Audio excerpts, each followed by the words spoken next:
All righty, welcome back to another episode of Two Plane Sports. Today is Sunday, December 11th. We are joined by our third host. For everyone new here, this is Brandon. Brandon can only be on once a week, but soon enough he will be on full time. He is serving our country. Coming to Fort Carston next salute. Saturday. Yeah. So Brandon's joining us today. We got a pretty good show. But before we say anything about the show, so we experimented with Colorado. People were not happy with us. Some of you are really scarred by RJ Young. We are not going to stop Oklahoma content, but I'll let you continue here. No, so by popular demand, we are going to nix the Colorado content, and we will think about our expansion at a later date. Had a good run. Reevaluate everything. Had a good run. Went one video, and then after that, we're done. So we're all OU for now. Don't worry about it. That's just the way it's going to be. So today's episode, we're going to be talking about the McCullough brothers being on campus for their visit this weekend. Seemed like everything went really well. Caleb Hicks, there's some rumors floating around about him, and he sent out a tweet earlier this week. David Hicks, he's back in Oregon. Then we're going to be talking about David Stone. He came out with a tweet saying December 18th with an hourglass, like he's got to make a decision. Peyton Bowen and Marvin Mims, and we'll talk a little Heisman as well. So before we get into it, I just want to say we appreciate it. We're at nearly 5,400 subscribers. So if you're new here, if you've been here multiple times, hit the subscribe button, like the video, comment on the video throughout the video, and then also Brandon will have you an end of video challenge. And for everyone that's new here, that is Brandon's original thing. Jose has been just facilitating it, so Brandon will be able to do it this time, the original person. So, and follow us on Twitter, Instagram, Apple, Facebook, and Spotify. Everything's linked in the description below. And Twitter and Instagram have been going really well, so we appreciate everyone that's been going over there and liking and following and everything else. All right, so I think the most pressing thing to talk about are the McCullough brothers, Day and Deshaun McCullough. Day being a 2023 four-star safety, Deshaun being a 2022 four-star linebacker who is an Indiana Hoosier transfer portal target. They are both at Oklahoma, and as we're recording this, they're still there from our understanding. Social media-wise, it seems like things are going well. They're posting pictures. Jay Valai was at the airport picking them up. They're both posting pictures about being with Venables and other staff. It seems like the visits are going really well. And honestly, they are a couple of the biggest targets that Oklahoma has left, especially Deshaun. And Day is much needed considering the depth in the secondary.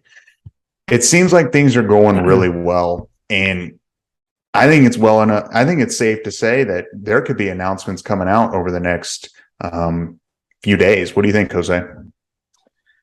So yeah, I would expect a commitment from them here soon. I guess it'll really just depend on how quickly they can get their edits made, since that is the most popular thing that recruits do nowadays. But I feel like it's going to be, we're going to start seeing this domino effect like we did at the end of the summer, where we got one and then a lot of people are going to start coming, starting with the brothers. And then maybe we'll get, we'll hear from Peyton Bowen relatively soon, now that he's unfortunately out of the playoffs with him and Jackson Arnold losing this weekend to DeSoto. So this is just going to be the start of the stretch here before National Signing Day, because as of today, we're 10 days away, and it's expected that most of this class, if not all of it, is going to be signed on that 21st date. Maybe adding a couple guys afterwards that are waiting to sign in February, but Oklahoma's going to have their class pretty much set up in 10 days. And it seems like we're going to be including Day in the class and Deshaun in the transfer portal, who is probably going to be starting year one at Oklahoma. So I have always been a little behind. With Day, I was concerned, not necessarily concerned, I don't think that's the right word, but I was wondering if it would hurt our chances with Peyton Bowen, because he's another safety. You've already got Makari Vickers in the 23 class, and then I actually watched your guys' live stream with Trav and JP, and you kind of squashed that and said it's unrelated, so that's obviously good, and the more the merrier at any position. So it'd be good to have three pretty damn good safeties in the 23 class. With Deshaun McCullough, he seems to get like the guy that I'm more excited about of the two. I mean, obviously I want them both, but Deshaun put up numbers at Indiana last year. Dude had like 50 tackles, 5 sacks. He was in the backfield a lot, 6.5, 7 tackles for loss. Hopefully Oklahoma can pull the trigger on these guys soon. Hopefully, like you said, Hose, they're just making their edits and we see a commitment soon. Definitely. I mean, I think Oklahoma's at a point where they have to take as many defensive backs as they possibly can, considering what we've seen on the field. And yeah, you guys told me that DJ Graham switched to a receiver this year. That was news to me. Yeah, but I mean, yeah, he was getting burnt toasted out there as a DV, like the Florida game, the bowl game that he played in. Yeah, I think he's a better receiver than he was a cornerback. So I think I think he found the right side of the ball now, and he should probably play halfway decent next year. And I assume he'll get some playing time next year. But yeah, Deshaun, I mean, we've talked about him. Could be the next Isaiah Simmons, 6'5", 230 pounds, played well as a freshman in the Big Ten, once an Ohio State commit. Just we're very fortunate that they're not looking to go to Notre Dame because that's where their dad is. That was the natural thought of where they were going to go. But obviously they must be wanting to do their own thing, and Jay Valai is bringing them in, and hopefully they announce their commitment. Unless something dramatic happens, I feel really good about them. I mean, all the crystal balls as we're recording this are still in favor of Oklahoma. And that's telling enough. Yeah, the weekend seemed to be kind of like Ashton Sanders' weekend, where it was just a matter of checking off some boxes to make sure that what they were feeling was correct. And I mean, like you said, they're still there, so we don't know for sure, but everything is pointing in the right direction. Definitely. I mean, yeah, it's more of a formality, hopefully, at this point, but I guess you never know until they sign their name on the dotted line. All right, so moving on to Caleb Hicks. Caleb Hicks kind of over the last, I think it was a couple days ago, he tweeted, or maybe it was yesterday, he tweeted like a thinking emoji just out of nowhere. And then all of a sudden, of course, anytime anyone puts a random emoji up on their Twitter account, people start freaking out and start, what's going on, what's happening, all this stuff. Caleb Hicks, there's been some rumors floating around about him potentially flirting with Colorado. Obviously, Dylan Edwards eventually yesterday announced his commitment to Colorado for his third school he's now committed to. Caleb Hicks, he seems locked in, and all the other reports ever since that tweet says he's locked in. But here's the problem: is we've heard Colton Vossick's locked in, we've heard Anthony Evans is locked in. They say the right things, then all of a sudden, when it comes time, they just eventually decommit and flip. And I'm not saying Caleb Hicks is going to, but if you have to defend, my biggest thing is if you have to defend and say that you're locked in and convince people that you're locked in, are you really? I don't know. I think he is, but it just, when it comes to this time, whenever you're like 10 days away, like you said, Jose, it just, crazy things happen and people start second guessing themselves, and some of them ultimately flip. Do you have a thought or an opinion on Hicks? Do you think he's staying? And we're not talking DJ Hicks, we're talking Caleb Hicks. Yeah, I think Caleb Hicks is staying put. I went through his past tweets to see, like, is it normal for him to be kind of tweeting like this? And that's pretty much all he does, unless he's quote tweeting something about Oklahoma. It's all pretty cryptic. Like, there was one the day after OU Texas, stay on that side, probably talking about Colton Vossick, looking back at everything. He had a tweet early on in November saying "man," and then with someone walking emoji. Like, it's not like he's ever very descriptive when he's tweeting something out. So maybe it was something that he saw on TV and he just wanted to tweet it out. Like, he was debating between like Chipotle or Qdoba.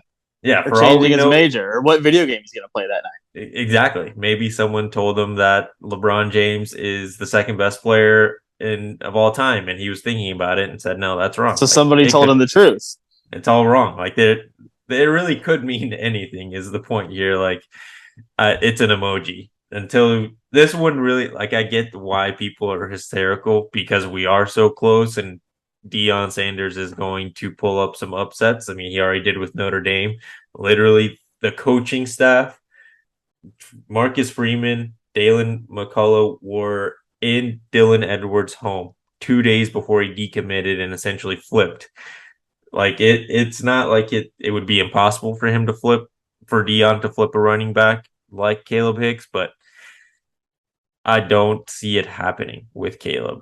We should he tweet. might have to go to another school. We should tweet a thinking emoji on our page and just send it out. And people will wonder what it's about. And it's for us, it'll be about who knows.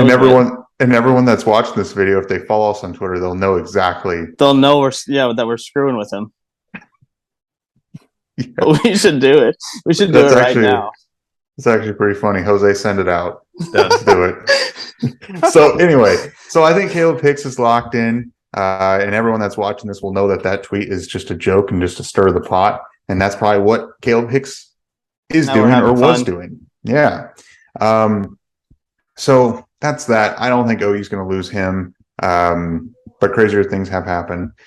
Moving on to another guy that we were hopeful that OU would. If he does, let's just say it does happen where he leaves to Colorado or somewhere else, Oklahoma would be in a good position for a guy like LJ Johnson, the transfer out of A&M. So, and the running back room isn't depleted. It's not like it looked in the last couple of years of Lincoln Riley, where you're kind of having to hope that someone steps up. You've got some guys there with talent that are ready to play. Still think Hicks would be a pretty tough loss, though. Just from a number standpoint, the dude rushed for almost 1,000 yards last season, 1,500 the year before. I mean, he put up some pretty darn good numbers. He's also a pretty good pass catcher out of the backfield. So, I mean, to me, I think it would be a pretty big hit, but we'll see. Yeah, I mean, and honestly, if there's one position group, that receiver, I don't feel too bad about if we were to lose someone. Now, if it's an offensive lineman, defensive lineman, defensive back, that's more of a high priority. But and we still have Dalen Smothers, right? He's locked in. There's no there's no question marks around him. Nope. No, he's locked in. So we'll see. They'll definitely be able to pick up a transfer portal target if necessary. And if you guys follow us on Twitter and you, is our Twitter blowing up right now? I'm sure it is. I haven't even checked, but comment below and just see what you thought when that tweet initially came out. Comment on the tweet after you watch this video. And say, wow, oh my gosh. Big news. Anyway. Did you guys see the text you just got in our group chat? Yeah, he said don't join the cryptic tweet gang. There it is. Anyway, so all right, let's move on. People were stirring the pot. But anyway, so David Hicks, the other Hicks that we're after. David Hicks, 2023 5-star defensive lineman, this weekend back up in Eugene, Oregon, visiting the Ducks. Next weekend he's slated to visit the Texas A&M Aggies. Every day now that we're kind of going through this, Oklahoma's doing in-home visits with them. It seems like that this might be drifting away and becoming more of an Oregon-Texas A&M battle. And it might also be the fact that Damian Sanford's not really into Oklahoma and maybe more into potentially going to Oregon. And because obviously David Hicks is not going anywhere. He's made it clear without Damian Sanford because that's his best friend. Unless Oklahoma miraculously can convince him to not visit Texas A&M next weekend, I just think that this is the writing's on the wall here that we're not going to be the destination for this. Jose, what do you think? I agree. And someone in the comment section last week, they framed this interestingly.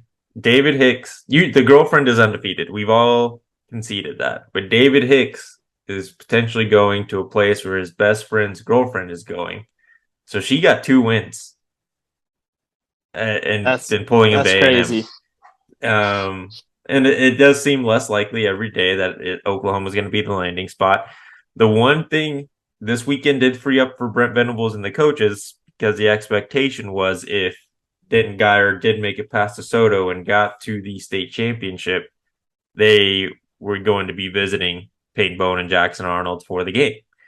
Clearly that is not happening. So maybe we'll see a decommitment announcement from Peyton Bowen saying, giving him maybe he'll get an official visit to Oklahoma. I know we have very limited left, but maybe that would be something that Oklahoma would do. If that isn't a thing, maybe they can get, again, they would have to do a lot of work, probably go do an in-home early in the week with DJ, try to convince him and his family to make the drive to Norman on Saturday or Friday or Saturday and get them on campus as well, because essentially this is wrapping up. And I know he's not confirmed that he is going to be signing on the 21st. The expectation by everyone is that he will. But if you think back, he really wasn't going to even commit until early January. So this might not be completely over, I guess, to give some hope, but it doesn't seem like it's going Oklahoma's way at this exact moment. So I'm obviously not tracking the situation as closely as I was before I left for basic, because he was a guy that we talked about multiple times. Because he's him. He's the guy that, he would be a huge get, and I'm not going to close the door on it. Everything I know about the situation comes from you guys, so it sounds unfortunate. But I'm not going to close the door until he does decide. But if he doesn't decide Oklahoma, here's like the silver lining of it: is you got some guys in this 23 class, specifically in Derek LeBlanc, PJ Adebore, and Cecilia Khan is still out there. So there are some guys in this 23 class along that D line that obviously they're not DJ Hicks, I don't think, but they're going to be pretty damn good. And then in the 24 class moving forward, maybe a little segue, you've got David Stone, who I think is a very likely Sooner, just a matter of time on that one. And then Williams Winery, who I actually learned from your guys' live stream. So I'm tracking that situation too now. So I think if you lose out on Hicks, there's plenty of replacements, both on the 23 class and moving forward.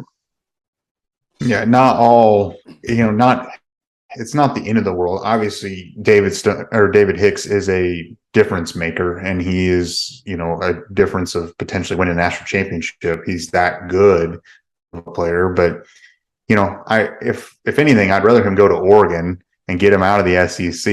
We never have to, play him other than, a playoff or a bowl game or something. Let him go and just let A&M just flounder a little bit. Of course, they got Reuben Owens, who decommitted from Louisville, and then like that same day he was A&M. He was talking about how he was still locked in Louisville when I was leaving. Shut down commitment, Louisville for life or something. Lasted like 3 months. 3 months just locked in. So it just seems like David Hicks is just kind of going elsewhere. But you never know. Could they convince him? Maybe, but I would keep our expectations at a minimal. I will say if he doesn't sign in December and he's still open for February, that's when there might be a possibility, because obviously he's not sold on A&M at that point, and that might give OU enough time to convince him and continue to recruit him to potentially pick Oklahoma. So I either want him to go to Oregon or don't sign and give us some more time. But then in a way, I kind of want it just to be over with one way or another, just so we can move on. Agreed. And I already have a feeling that people are in the live stream or in the Premier chat or in the comment section saying he's just chasing a bag. Oklahoma is also paying this kid, so it really is going to be where his friend ends up being either more comfortable, or if he ends up making a decision, I guess, solo, then where he feels more comfortable. Yeah, it's not because Oklahoma isn't trying. We don't know the details or anything, but come on. We suspect that it's happening. So Trav has made it abundantly clear that's what's happening. So moving on, we've already talked about him a little bit earlier. Is Peyton Bowen, 2023 5-star committed to Notre Dame. We've talked about him for months and months and months. Brandon, were you remember talking about him before you even left? Who's Peyton Bowen? Oh, you want me to tell you about Peyton Bowen? No, so Peyton Bowen and Jackson Arnold lost in their semifinals yesterday on Saturday to DeSoto. So I do feel bad for both of them. I wish they would have won the state title. In a way, could this be good for Oklahoma to recruit and potentially get Peyton Bowen on campus again and potentially an official? Jose, I know you kind of alluded to a potential official visit with Peyton Bowen. and it's limited, but obviously if he wants to take an official, you'll use one of those on him. And Notre Dame does not allow official visits as a committed member. So if you see him, on campus for an official visit, I think we know where this would be going next weekend, and it would be going in Oklahoma's favor. It seems like Oklahoma continues to have a lot of momentum. Obviously, Notre Dame is still doing in-homes with him. I'd imagine that Oklahoma will be doing another in-visit with him, at least one more, probably sending in Venables with him to meet with him, to convince him. I don't know. It just seems like I'm just happy that we're nearing the end, and I feel confident that it's going to be Oklahoma. But at the end of the day, and he's still committed to Notre Dame to date as we're recording this. I mean, we're running out of time, but I think it's going to work out. What do you think, Jose?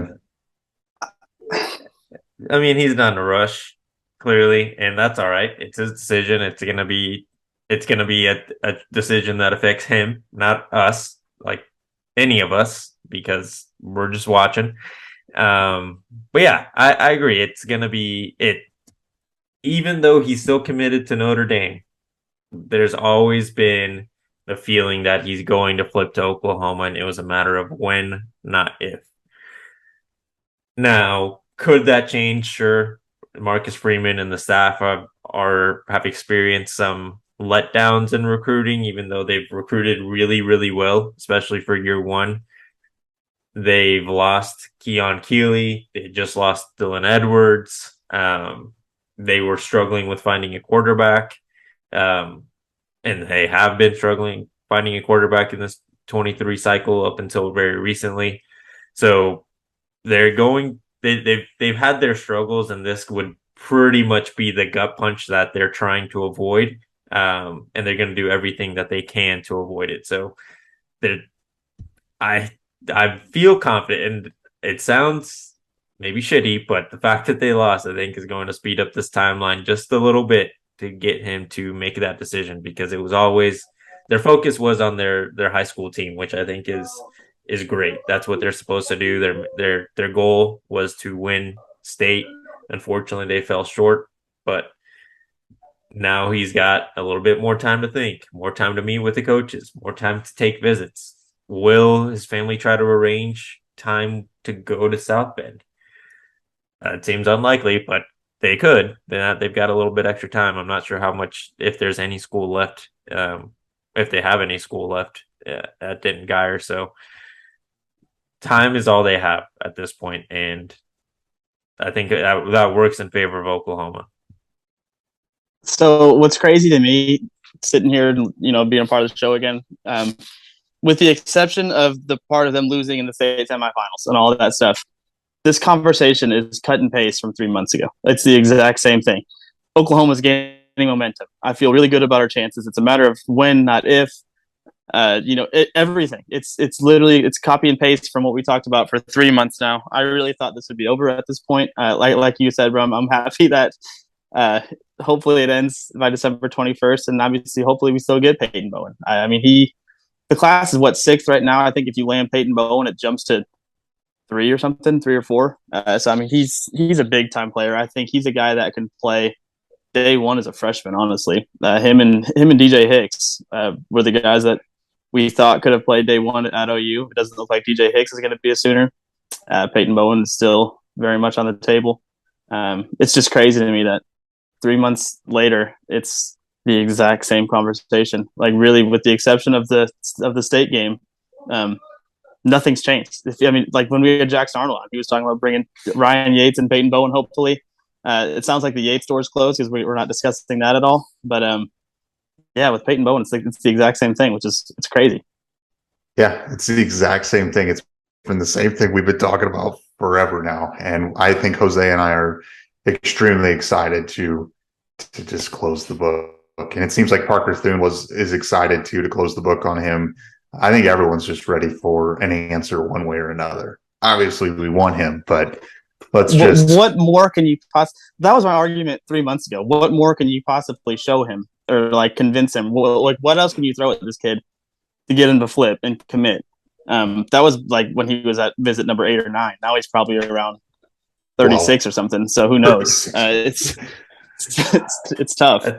And I think at first there was some NIL stuff that needed to be worked out on Oklahoma's end to really get everything to feel more comfortable for him.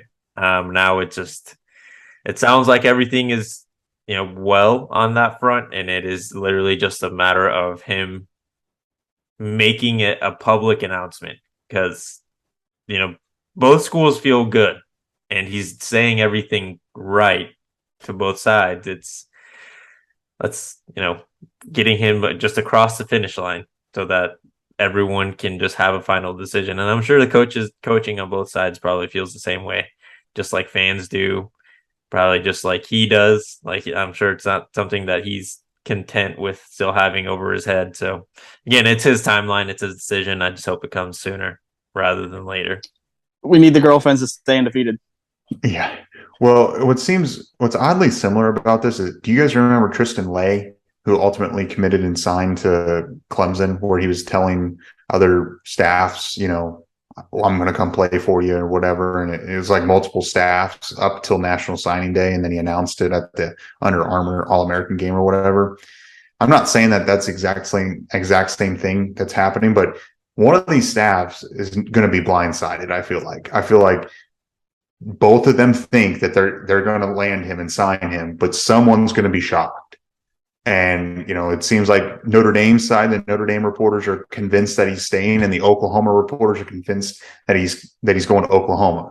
And so there's some story that's not being told, and someone's going to be shocked. Hey, real quick, what is the nonsense on the Notre Dame chat boards with PJ Adebawore?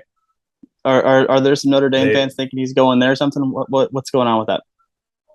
They're just hoping that if Oklahoma gets a snag there, 5-star, that they can try to snag one of Oklahoma's 5 stars. Well, and it's if Oklahoma landed Deshaun McCullough, because they thought Deshaun McCullough would want to come play with his dad at Notre Dame, and they both, outside linebacker, but it's not really the exact same. And so they thought initially, well, here comes McCullough. Well, we can take PJ Adebawore now, which doesn't really make a whole lot of sense. But speaking of another 5-star, 2024, which we're about to really start covering a lot more, David Stone tweeted out Saturday night a December 18th with the hourglass. Seems like some sort of announcement is coming. Could it be a top 30 school list? Maybe. Could it be, his commitment to potentially Oklahoma? Maybe. Could it be something about coming home to Oklahoma to play high school football? It could be that. We just don't know what the announcement could be. But it seems like, and Parker Thune made it abundantly clear, he's convinced and confident that David Stone is Oklahoma's to lose at this point. And if it is a commitment announcement, it feels like it's going to be Oklahoma. Jose, what do you think? Yeah.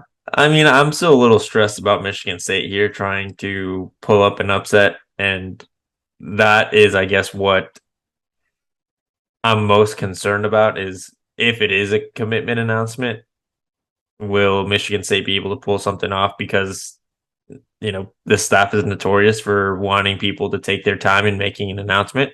Now, Parker did say when we had him on that maybe you do have a couple of guys announced here late December for the 2024 class to start getting the ball rolling, and we'll start seeing a little bit more in January, and really probably not most of them until next summer, just like this class. But I mean, we'll see. We've had some people on Twitter reply to that tweet, and I'm not sure if they're being sarcastic or not, but maybe he's going to reclassify to the 2023 class and enroll, in the summer for Oklahoma. Or, Travis said maybe he's announcing where he's going to play high school, his last year of high school football, which there's been rumors he's going to move back to Oklahoma and do that, which would be great for OU because then you have that much less to worry about distance wise, because you can have a little bit more, you have easier access to him than Mel Tucker and the Michigan State staff would. So I guess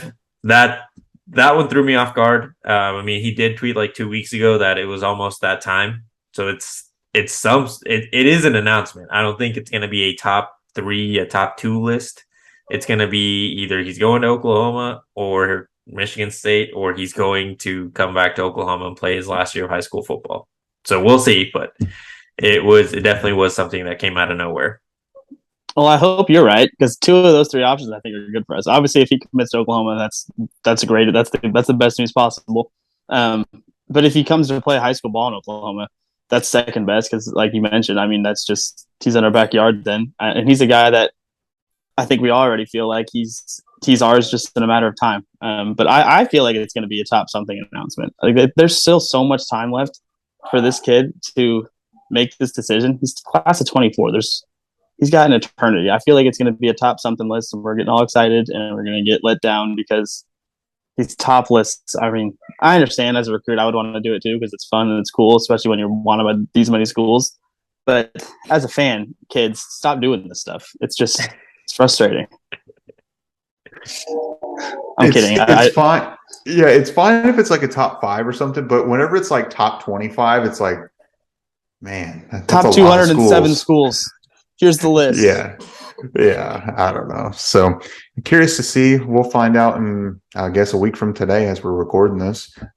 Whatever the announcement is, we'll definitely be tracking it at this point. He's put it on everyone's radar. Talking about someone that's on the current roster right now is Marvin Mims. He has not announced that he's going to the NFL. And, he's at this point, I feel like if you have not announced that you're going in the NFL or declared for the NFL draft, I feel like you've received your draft grades and you probably are not happy with them and you think it's in your best interest to come back and play for another year. It seems like as for more time has, gone by, it seems like he's going to be back for the next season, 2023 season with Oklahoma. As bad of a season some people said, and Brandon, if you weren't aware, but people were hating on Marvin Mims throughout the year. I saw some stuff, on social media about him, about people just not being pleased with the way he played. But I mean, obviously, I don't know. Yeah, I mean, he had his best year, statistically, his best year at Oklahoma as far as yards. I mean, he broke 1,000 yards, and he puts together a solid season, 1,200, 1,300 yards next year. I bet his draft grade will go up. It seems like he's going to come back. I think that's huge for this offense, and to have some continuity and some consistency out there. Jose, Brandon, do you guys have any thoughts on him? Would love for him to come back. Obviously, I didn't get to see him play this year. Marvelous Mims is one of my favorite players on the team. Would love to see him come back and play next year. Unrelated, I want to hear Jose's take on this too, or this Marvin Mims topic. But isn't Theo Weiss supposed to put something on Twitter today about his decision? You talking about Marvin Mims brought that up to me for some reason. He did tweet out that he's going to make his announcement today. So that is, we'll see what he decides with Marvin. Yeah, it is just a matter of continuity with the offense. It's probably going to be the first time since Baker that we've had a quarterback and a top receiver come back and have that consistent chemistry go from one season to the next. And he definitely had his bad games. You can't avoid that. You can't pretend like they weren't there. They were definitely there. But something we mentioned when we did our end of season recap was he did go a game and a half without a quarterback, essentially went a game and a half without getting any targets and still put up some good stats. Now, he probably could have put up another maybe 200 yards receiving, 250. But next year, assuming Dylan can stay healthy and he can stay healthy, he's coming back to a system he knows and is going to be way more comfortable, and he's going to be a leader. That's something that Danny Stutzman has been saying publicly, is it's hard to be a leader when you're all trying to learn at the same time. You can't lead what you don't know. Now they will know probably all of it, if not most of it. So they'll be able to step up more as vocal leaders and leaders on the field.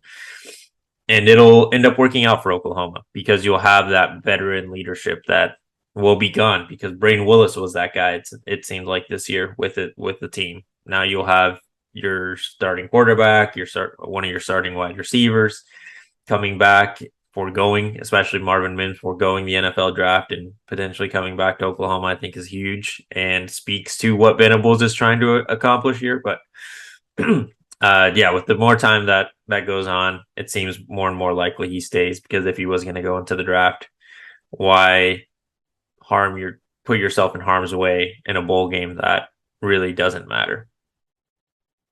And one more game tape at a bowl game is not going to be the difference of a third round pick and a second round pick, I don't believe. I think it takes a whole season for you to do that and show Yeah. consistency and another thing. So I agree. I think he's coming back, and I think that's huge, and that'll help develop the younger guys that are behind him. So that's kind of the last bit of Oklahoma talk for this show, and obviously one of the biggest awards, the biggest individual award in college football, was handed out last night, Saturday night. Caleb Williams ended up winning the Heisman in convincing fashion over Max Duggan, who's in second, C.J. Stroud in third, and Stetson Bennett in fourth. I will say I felt like Stetson Bennett was there because his team is just undefeated, and Georgia's just that good overall.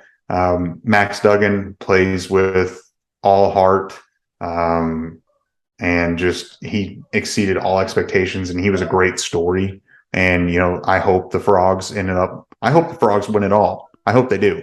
Not that I think they will, but I hope they do. And at the end of the day, I thought it was funny. Caleb Williams had some humor about all three of these guys get to play in the playoffs, but I don't. And at the end of the day, I mean, it's not shocking that Caleb Williams won. It's a Lincoln Riley team, great offense, no defense. You can win individual awards, but it's hard to win it all. Caleb Williams, I can't stand that dude for what he's leaving. Obviously, I'm not a fan of that. I'll never be a fan of his, I don't think. But there's no doubt he's the best player in the country. Like he's unbelievable. Like the things that he's capable of on the football field. I mean, it's second to none, really. He's far and away the best quarterback in the country. He's far and away. The dude's probably already locked up the top pick in the draft whenever that time comes, which is going to be, 2 years from now. So it's well deserved. He's far and away the best player in the country. Just not a fan of his. I thought Billy Sims yelling "Boomer" was funny. That's all I got about it. Yeah, he deserved it. It would have been cool for Duggan to pull an upset, but he was definitely the best player in the country, without a doubt, and it wasn't even close.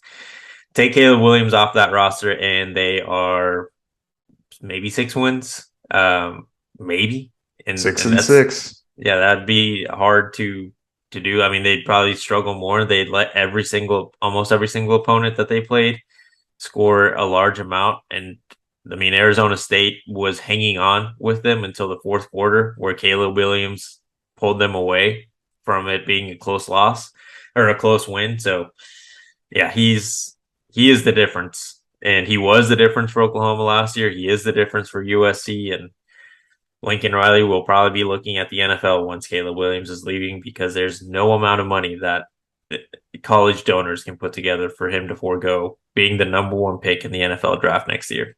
Or next in the 2024 draft. Oh, for sure. I mean, he's going to be gone. So he's got one more year at USC.